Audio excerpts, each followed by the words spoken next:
Hello everybody out there watching on YouTube, and welcome to race number 9 of Season 7 of the NNSCRA Marvel Studios Cup Series. I'm Levi McIntyre, the voice of the NNSCRA Marvel Studios Cup Series, here to say Merry Christmas to all who celebrate Christmas, because it's time for the mystery track, the mystery race. It is Christmas Miracle Speedway for the Merry Christmas 500. And this is going to be quite an interesting race because they're racing on snow. I got no idea how this is going to go, but we'll see. This is probably going to be a rare occasion where there'll be a race on Christmas Day for any season of this series and at Christmas Miracle Speedway. I'd like to thank Seth Cole for creating this track for people to use in whatever case they want it to be used. But I'm not here to commentate alone. I am joined by, of course, Raphael LeDuc. Merry Christmas, you filthy animals. By the way, you said Merry Christmas to all those who celebrate Christmas. What, are you really popular in the Jewish community? I don't know. I'm not going to go further into that because I got no clue. If you're Jewish, like this, that we know, Levi. What if somehow I decide to do a whole week where every race is the Happy Hanukkah 500 at every track? What if that were the case? Now we're probably going to offend a lot of people, but guess what? I don't care. You probably do realize, right? That's probably like a track on NR that's like the Israel Speedway. There probably is. I don't know, but anyways, enough of all that crap. Let's go. Religion. Yeah, enough of religion, because that's not what this race is all about. Anyways, so yes, we are at Christmas Miracle Speedway for the Merry Christmas 500, and like I said, this might be a rare time where you'll get to have a race on Christmas Day, because, well, Monday, Wednesday, Fridays, you never know every year around this time. But nonetheless, here is a look at a recap of the point standings after Bristol this past week. Jessica Sheldon took the points lead over and leads by 15 points over Zachary Fitzwater, and you will also see the starting lineup for the race today. Front row, however, Jake Rogers is on the pole with Raphael LeDuc starting right next to him. Can one of those two break through and get a win today? Doubt it, but we'll see. Nonetheless, Fuck you. Hey, keep it professional, damn it. Anyways, well, F just you? as I say that, I say damn it. Again. Anyways, let's Watch go. your fucking mouth. Well, fuck me. God damn it. Oh, shit. Fuck. Alright, anyways, before I lose my mind any further, let's just go ahead and get the command to fire engines for this race already.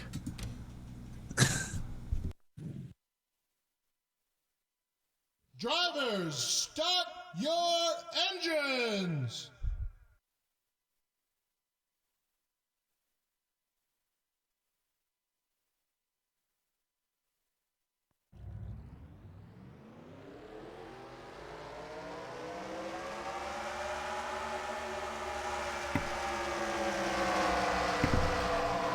Well, now all 40 drivers have entered the racetrack, and next time by it'll be the green flag.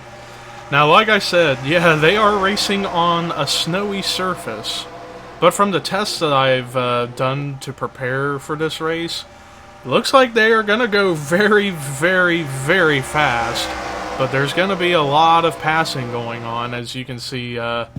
Well, change camera angle.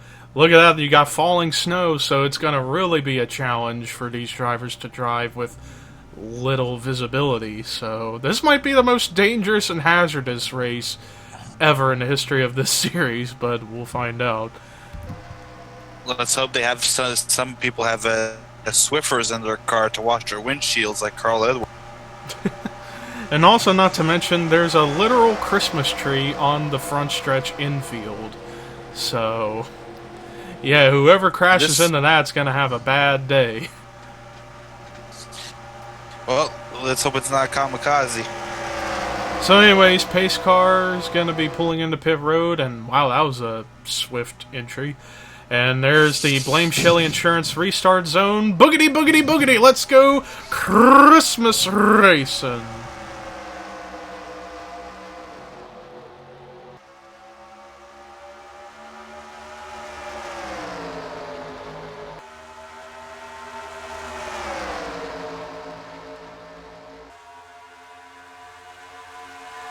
3 wide already. 3 wide. Oh, damn, the snow's falling here. Especially on that backstretch, when the snow falls, you barely see it. But here comes the 60, looking to take the lead from Cody Lamas. With number 2 right behind him, number 2 Dylan Young. And the 60 is going to lead that lap. Yep, rookie Clint Spillman leading the first lap here today. And speaking of Spillman, he's definitely one to get a good run here at Christmas Miracle Speedway, as he's dead last in the point standings. Just not off to a very good start for his rookie season, but right now off to a good start here on Christmas Day as he leads the way. Right behind him, yes, you called it, Dylan Young right there, who came close to winning at Bristol this past week, looking for a little redemption. Cody Lamas right now in third, and then a cluster of cars from fourth on back. Seth Cole trying to hold off as much people as he can to keep that spot, but he might have left the bottom open, possibly for Matt McIntyre to make a move. And speaking of making moves, Cody Lamas up to second now. Wow, what a pass by Cody Lamas to take second from Dylan Young. There seems to be many lanes on this track, which, with it being covered in snow, is going to be interesting to see which lane works better, especially on these tires. Yeah, especially when you're racing on a snowy surface like this. As you saw, we got a lot of trees on the backstretch infield. The snow is still falling here. But now we got a pass for the lead, as Cody Lamas actually with a bit of a draft help from Dylan Young to help him get up here to the spot, and takes the lead, or at least led at the line. But now he's going to have Dylan Young. He might try to make a move into turn 1. We might be back 3 wide here for first, but Spillman falls backwards to become a non-factor, as here comes the 42. Of Kyle Matthews, yeah, who's also way back in the points. And he's just been in desperation to get a good run. Right now he's getting one going as we're still in the early stages of this race. Now he's actually pulling out down low to maybe try and get the lead, but didn't quite carry enough speed on the bottom. In fact, the outside line got the run off the corner, keeping Dylan Young in the lead. But Cody Lamas coming back as he went way down to the bottom to try and make that pass. And you see, everyone trying to find different lanes, different groups to see what sticks. And I think for early, we're going to see a lot of people moving up and down trying to find that lane. And when they find that lane, you might see them try to stick to it more often. And look at Cole Baker. He made it 3 wide, but again, it seems like the longer this race goes, the bottom lane just starts to not have as much grip as the top line has been having, hence why the lead hasn't really changed very much up here at the front so far, apart from these two of Cody Lamas and Dylan Young. But third on back, it's a cluster of cars, and actually 4 wide back here. Looks like Zach Rogers, DJ Curtis, Jonathan Zorline, Ryan Acosta were all 4 wide. But luckily this track has plenty of room. You can make 4 wide work as long as you don't lean on somebody. Exactly, so even if they go many drivers wide, they can still make it. Back up at the front, I see Dylan Young has taken the lead back as he made the pass on Cody Lamas, and then it's 3 wide for third, or 3 wide for second, excuse me. Cody Lamas, Clint Spillman, and Rafael Fireblade in the 52, and now Fireblade might actually have a run to try and get the lead, as he's making the bottom work a little bit better than some drivers have. Meanwhile, behind them, 3 wide for fourth, with Lamas, Matthews, and LeDuc trying to come back up through the field. 4 wide now for second. This is going to get interesting here. If no one leads on anyone, they should make it through it. And look at Kyle Matthews. He was actually the one of 2 cars on the middle line off of turn 2, and is actually now going to try and take the lead from Rafael Fireblade. And I believe this will be Kyle's first lap led this season. Congratulations, Kyle Benjamin. I mean, Matthews. Oh, great. If only Kamikaze was here with us, he'd be so embarrassed. He'd probably be laughing his ass off. So what the fuck are you talking about? Anyways, meanwhile, look at... Whoa! Matthews about came down to block Rafael Leduc, but Leduc was just too fast there and might actually get the lead for himself. But Jay Jefferson in that 5 car, he's kind of sneaking down low a little bit, but Leduc leads that lap. But here comes Benjamin Jay almost Jefferson. wrecked his former teammate. Oh, here comes the 5. 5 is the... It's, no, we're not going to be 3 wide, but he's going to stick to the bottom. I think he might end up getting it. Whoa, Kyle Matthews had to take an abrupt right turn to give some room. 5 wide, or at least they were 5 wide for a split second back here. And I thought I saw somebody go into pit road, or I might have just been seeing things, but I thought it looked like someone darted into pit road. But yeah, there's a little separation in the pack. Looks like top 13 has broken away a little bit from everyone else behind, but I'm not sure if that's going to last very long. Definitely going to be interesting to see. Ricky Carmen in the 51, who also nearly won at Bristol this past week. Now he's trying to take the lead. And I think, yep, he does lead that lap, so that's a very good bonus point for him. Currently the highest running rookie on track. Then the second highest is Henry Sanford in the 09, up to 3rd, at least for now. Now that separation between the two groups has kind of dwindled, as now everyone's all back together in one pack. You see, there's also Dylan Young. He was also back here up to 2nd. He's still threatening to take that lead. He's sort of been one of the few guys to be able to stay in front and not drop back a lot, which is something that seems to happen a lot. A lot of the people seem to be dropping back and then making their way back up. A lot of passing here. Battle on for the lead as Henry Sanford trying to make the bottom work to get around the 51 of Ricky Carmen. Actually, yeah, you got 2 Horseman Racing drivers up here in the top 5. Ricky and Fireblade. Sadly, their other teammates, Artur Costanza and Hannah Klein, are not having the best of runs. As wonder what in the world happened to Clint Spillman. He's by himself and dead last back here. Probably wants the peace and quiet on this Christmas day. Maybe he was the one that I saw dart to pit road. I thought I saw someone dart to pit road, and it looked like it was him, so might have been a result of trying to give room in that 5 wide mess, and he got really, really loose and just decided to come to pit road.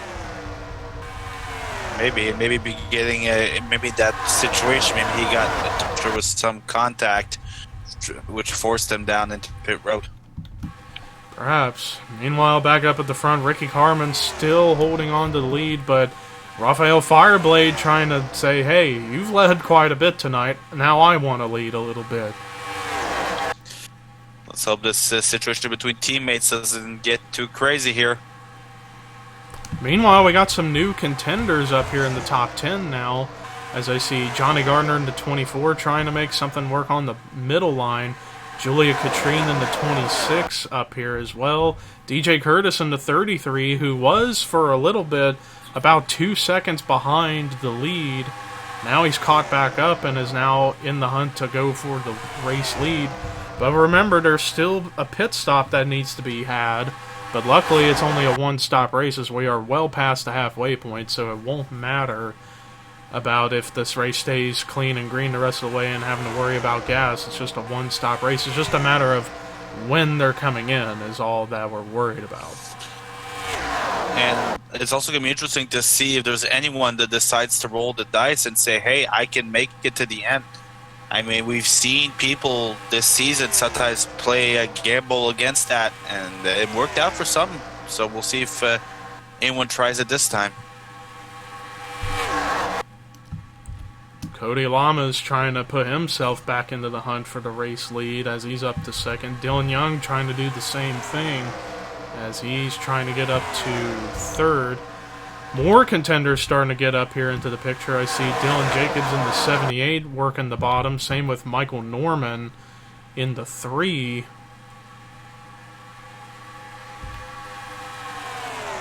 As their 3 wideness looks like this will be for the, I want to say the 8th position right now on track.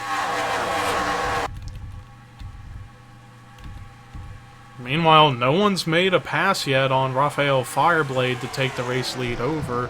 But just as I say that, here comes Cody Lamas with a run to the inside. This is about to get interesting.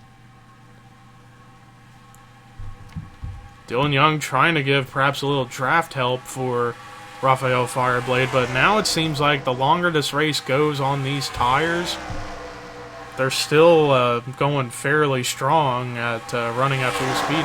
And in fact, I've noticed lap times. Let's actually see who's got the fastest lap so far.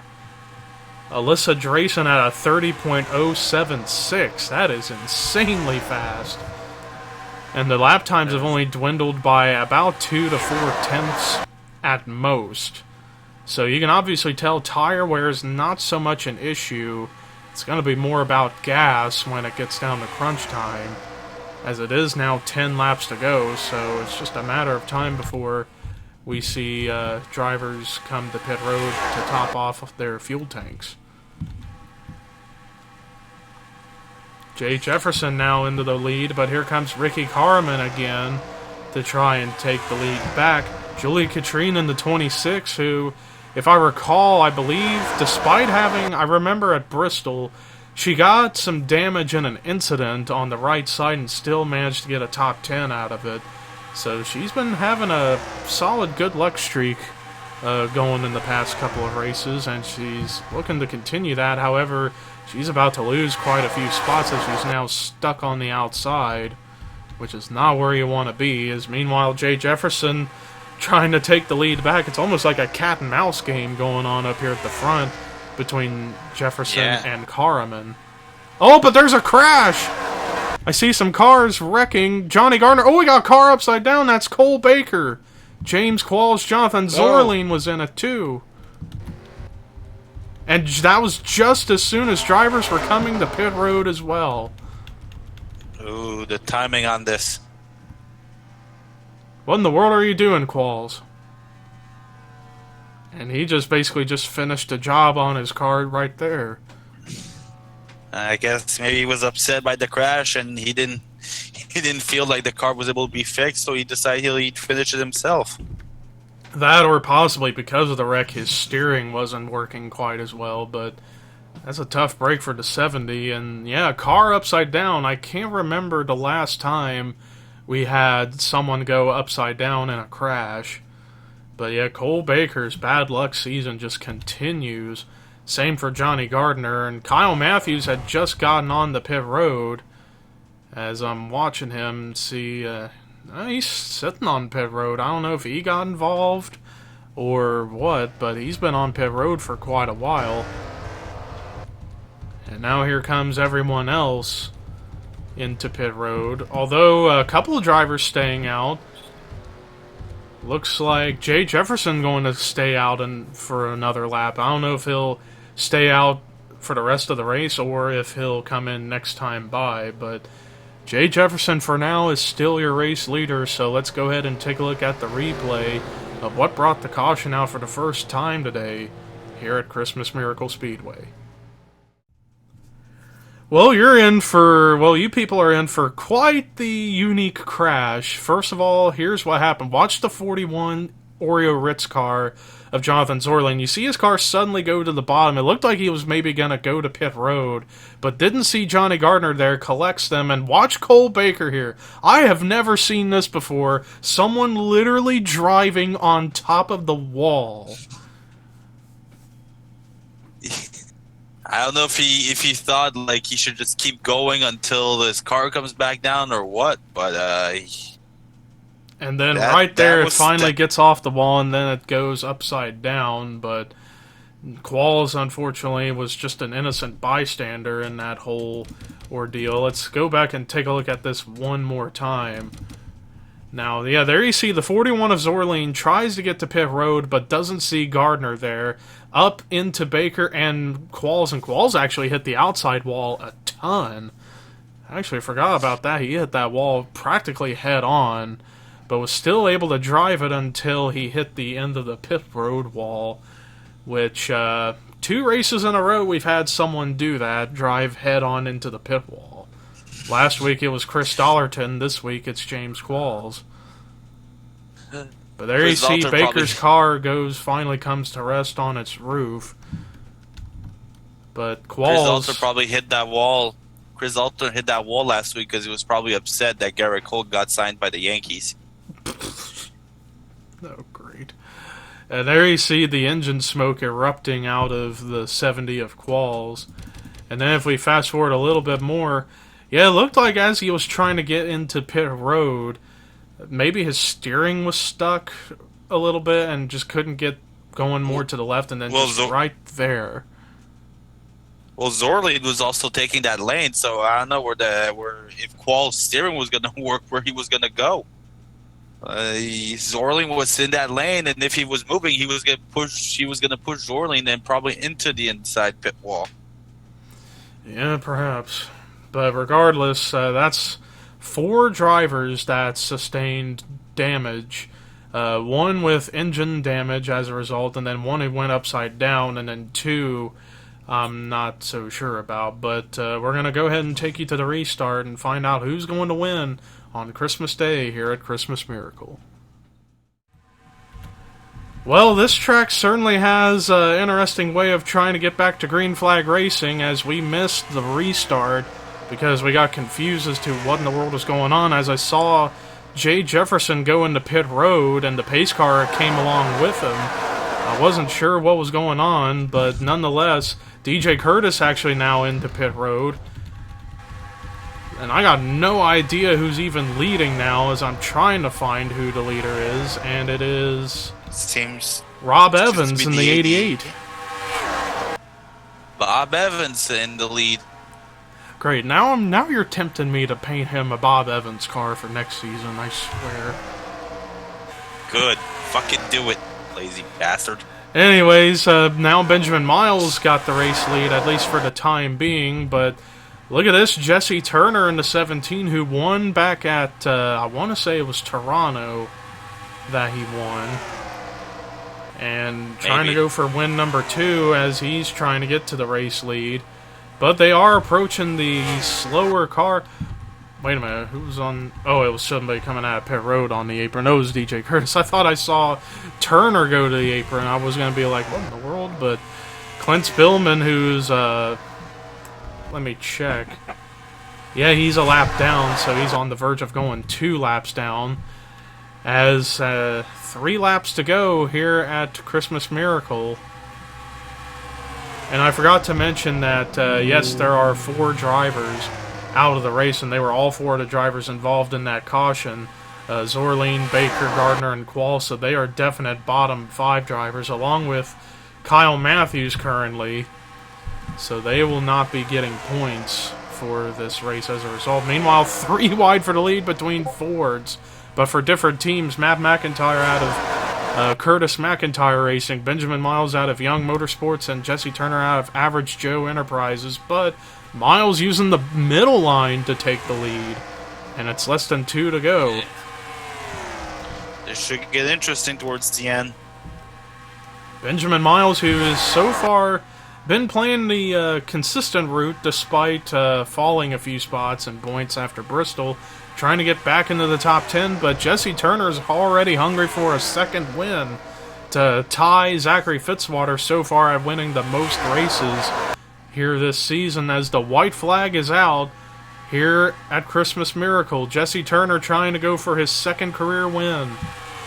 Benjamin Miles trying to get his 1st of the season, but look, the points leader, Jessica Shelton, where did she come from? She trying to go for her 1st win this season as well, and she might have a run for Jesse Turner. Let's watch into turn 3. Not quite. think Turner has this. It looks like it's going to be Jesse Turner's. The checker flag waving. Jesse Turner gets his second career win. He wins the Merry Christmas 500 at Christmas Miracle. Someone who just came out of nowhere in the end and just managed to hold off everyone as much as he could. And despite running on snow with falling snowflakes on the backstretch, he actually gets his second career win this season, and second in the last 3 races, might I add. Great job by that 17 team. But let's take a look at the rest of the results. Jessica Sheldon came up like a rocket out of nowhere, getting a second place run. Almost got the win, but still great run in second and extend her points lead, which will be very important.